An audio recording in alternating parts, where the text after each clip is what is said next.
আজকের এই ভিডিওতে আমরা তাপ সঞ্চালনের পরিবহন পদ্ধতি নিয়ে মূলত আলোচনা করব। তো প্রথমে জানবো তাপ সঞ্চালন কি। তাপ সঞ্চালন হচ্ছে এমন এক পদ্ধতি যে পদ্ধতির মাধ্যমে তাপ কোনো বস্তুর বা কোনো পদার্থের উষ্ণতর অংশ থেকে শীতলতর অংশে সঞ্চালিত হয়। এটাই হচ্ছে তাপ সঞ্চালন। তো সাধারণভাবে তাপ সঞ্চালনের তিনটে পদ্ধতি আছে, বা এক বস্তু থেকে অন্য বস্তুতে তাপ তিনটা পদ্ধতির মাধ্যমে সঞ্চালিত বা পরিবাহিত হতে পারে। প্রথম পদ্ধতি হচ্ছে পরিবহন, পরিচলন এবং বিকিরণ। এগুলো তোমরা ক্লাস 8-এ পড়েছো। আমরা মূলত পরিবহনটাই আলোচনা করব, আমাদের সিলেবাসের অন্তর্ভুক্ত আছে। তবুও পরিচালন আর বিকিরণ সম্বন্ধে সামান্য একটু আমরা জেনে নিই। তো পরিবহন পদ্ধতি কেবলমাত্র কঠিন পদার্থের ক্ষেত্রেই প্রযোজ্য, এটা আমরা ডিটেলসে জানবো। পরিচালন পদ্ধতি তরল বা গ্যাসীয় এই দুই ধরনের পদার্থের ক্ষেত্রে প্রযোজ্য। পরিচালন পদ্ধতিতে এক ধরনের পরিচালন স্রোতের সৃষ্টি হয়, যার মাধ্যমে পদার্থের কণাগুলি বা অণুগুলি নিজেরাই উষ্ণতর অংশ থেকে তাপকে শীতলতর অংশে নিয়ে চলে যায়। অর্থাৎ পরিচালন পদ্ধতিতে মাধ্যমের কণাগুলির স্থানচ্যুতি ঘটে। যেমন আমাদের প্রত্যেকের বাড়িতে যে ভেন্টিলেটর আছে, সেই ভেন্টিলেটিং সিস্টেম কিন্তু পরিচালন স্রোতের একটা উদাহরণ বা পরিচালন পদ্ধতির উদাহরণ। এক্ষেত্রে কি হয়, আমরা যখন কার্বন ডাইঅক্সাইড ত্যাগ করি নিঃশ্বাসের মাধ্যমে, তখন সেই গরম কার্বন ডাইঅক্সাইড হালকা হয়ে ভেন্টিলেটরতে বাইরে বেরিয়ে যায় এবং বাইরের হালকা এবং ফ্রেশ বায়ু সেই ভেন্টিলেটর দিয়ে ঘরের মধ্যে চলে আসে। এইভাবে পরিচালন স্রোতের সৃষ্টি হয়। তো এক্ষেত্রে গ্যাসীয় পদার্থের অণুগুলি বা কণাগুলি নিজেরাই তাপকে উষ্ণ অংশ থেকে শীতল অংশে সঞ্চালিত করে। তো এটা হচ্ছে পরিচালন। আর বিকিরণ হচ্ছে তাপ সঞ্চালনের দ্রুততম বা ফাস্টেস্ট পদ্ধতি। বিকিরণ পদ্ধতিতে তাপ সঞ্চালনের জন্য কোনো মাধ্যমের প্রয়োজন হয় না। সেই জন্যই সূর্য থেকে পৃথিবীতে তাপ আসে বিকিরণ পদ্ধতিতে, কারণ সূর্য আর পৃথিবীর মাঝে অধিকাংশ জায়গায় ফাঁকা। তো সেই জন্য বিকিরণ পদ্ধতিতে কোনো জড় মাধ্যমের প্রয়োজন হয় না। কঠিন তরল বা গ্যাসীয় মাধ্যম ছাড়াও তাপ সঞ্চালিত হতে পারে, এবং বিকিরণ হচ্ছে তাপ সঞ্চালনের দ্রুততম বা ফাস্টেস্ট পদ্ধতি। এবার আমাদের যেটা মূল আলোচনার বিষয়, সেটা হচ্ছে পরিবহন। তো পরিবহনের সংজ্ঞাটা এরকম বলতে পারি, তাপ সঞ্চালনের যে পদ্ধতিতে তাপ কোনো কঠিন পদার্থের উষ্ণতর অংশ থেকে শীতলতর অংশে সঞ্চালিত হয়, কিন্তু পদার্থের কণাগুলির কোনো স্থায়ী স্থানচ্যুতি ঘটে না, তাকে পরিবহন পদ্ধতি বলে। এটা হচ্ছে সংজ্ঞাটা।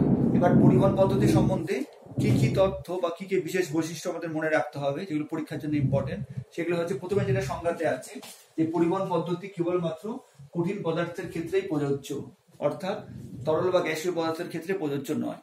কেবলমাত্র কঠিন পদার্থের মধ্যে তাপের যে সঞ্চালন ঘটে উষ্ণ থেকে শীতল অংশে, সেটা পরিবহন পদ্ধতিতে ঘটে থাকে। আর কি বলতে পারবো, যে একটা ইম্পর্টেন্ট জিনিস, যে পরিবহন পদ্ধতিতে পদার্থের কণাগুলির কোনো স্থায়ী স্থানচ্যুতি ঘটে না।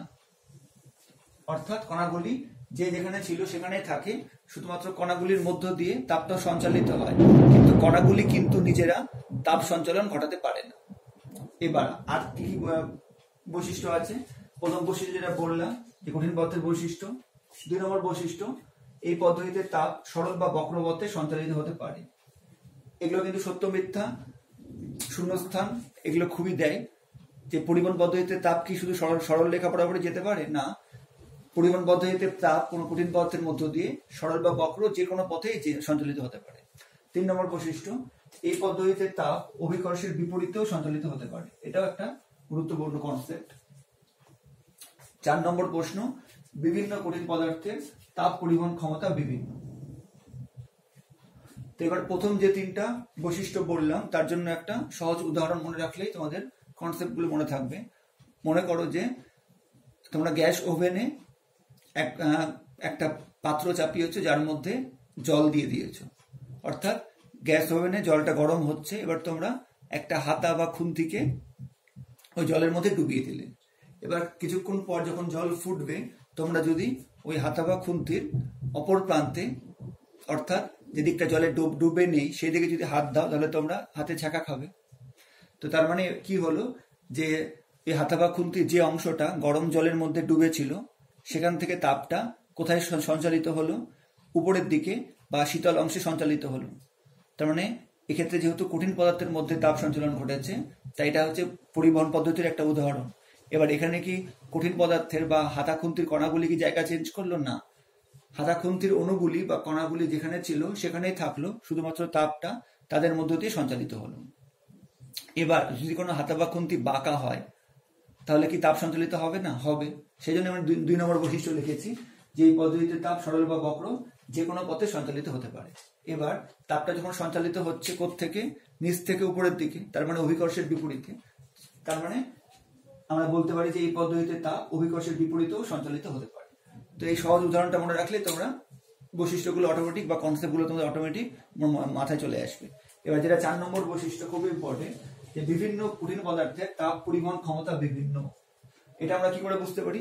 খুব সহজ উদাহরণ, ধরো যেমন বললাম যে ফুটন্ত জলের মধ্যে তুমি একটা হাতা বা খুন্তি ডুবিয়ে দিলে, আর একটা তুমি স্টিলের বা অ্যালুমিনিয়ামের হাতা খুন্তি ডুবালে, আর ওই গরম জলের মধ্যে ধরে নাও আর একটা কাঠের হাতা বা খুন্তি তুমি ডুবিয়ে রাখলে।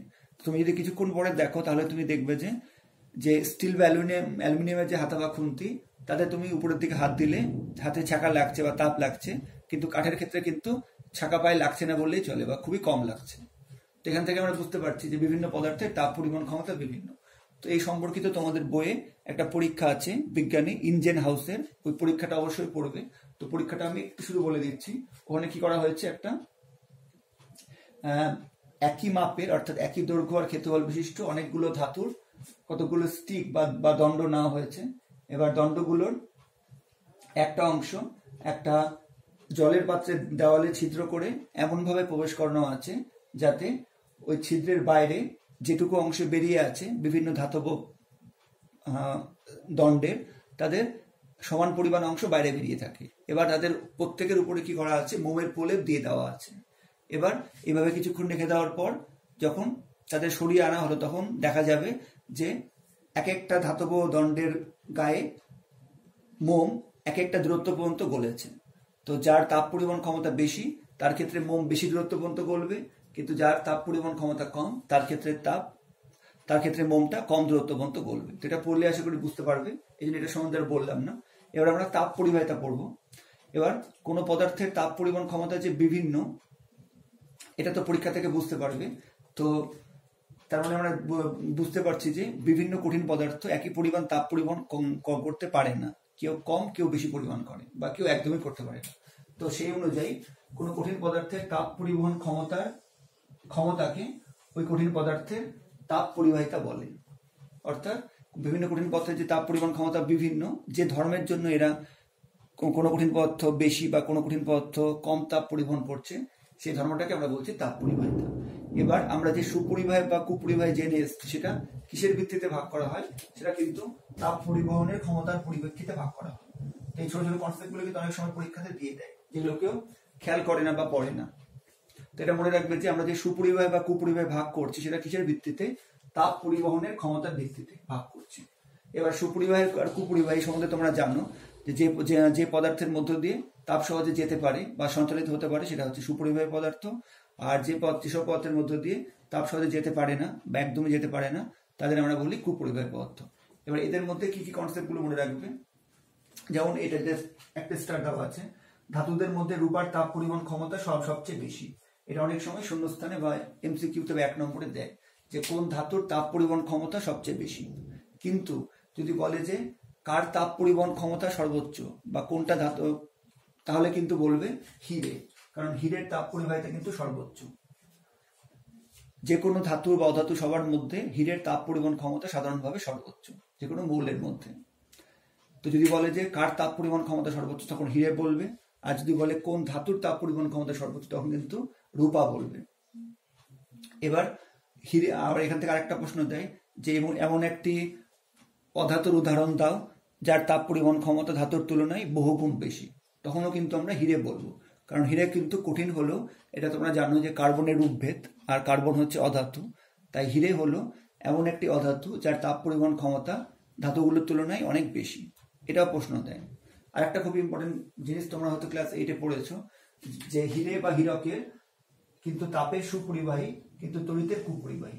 এটা অনেক সময় প্রশ্ন দেয়, যেমন এমন একটি অধাতুর উদাহরণ দাও যে তাপের সুপরিবাহী কিন্তু তড়িতের কুপরিবাহী, তখন বলবে হিরে।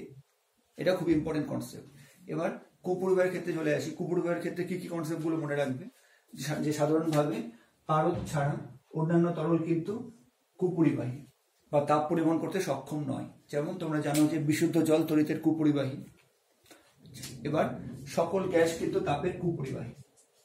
যে কোনো গ্যাস হোক তারা কিন্তু সাধারণভাবে তাপের কুপরিবাহী সাধারণ অবস্থায়। বিশেষ অবস্থায় হতে পারে, কিন্তু আমরা এটা সাধারণ অবস্থার কথা বলছি। সাধারণ অবস্থায় যে কোনো গ্যাসই কিন্তু তাপের কুপরিবাহী, অর্থাৎ তারা তাপে প্রসারিত হতে পারে কিন্তু তাপকে এক স্থান থেকে অন্য স্থানে বহন করে নিয়ে যেতে পারে না। এবার 3 নম্বর, শূন্যস্থানের মধ্য দিয়ে তাপের পরিবহন না হয় শূন্যস্থান হলো তাপের আদর্শ কুপরিবাহী। এটা অনেক সময় প্রশ্ন দেয়, একটি আদর্শ কুপরিবাহীর উদাহরণ দাও। তখন বলবে শূন্যস্থান, কারণ শূন্যস্থানের মধ্যে যেহেতু তাপের পরিবহন হয় না। আবার বলছি, এটা কিন্তু আমি পরিবহনের ভাগ বলছি। তো পরিবহন যেহেতু কঠিন পদার্থের ক্ষেত্রেই প্রযোজ্য, এই জন্যই আমি কিন্তু তরল বা গ্যাসকে অনেকটা কুপরিবাহী বলছি। তো এটা খুব ইম্পর্টেন্ট প্রশ্ন, যে একটি আদর্শ কুপরিবাহী পদার্থের উদাহরণ দাও। তখন বলবে শূন্যস্থান।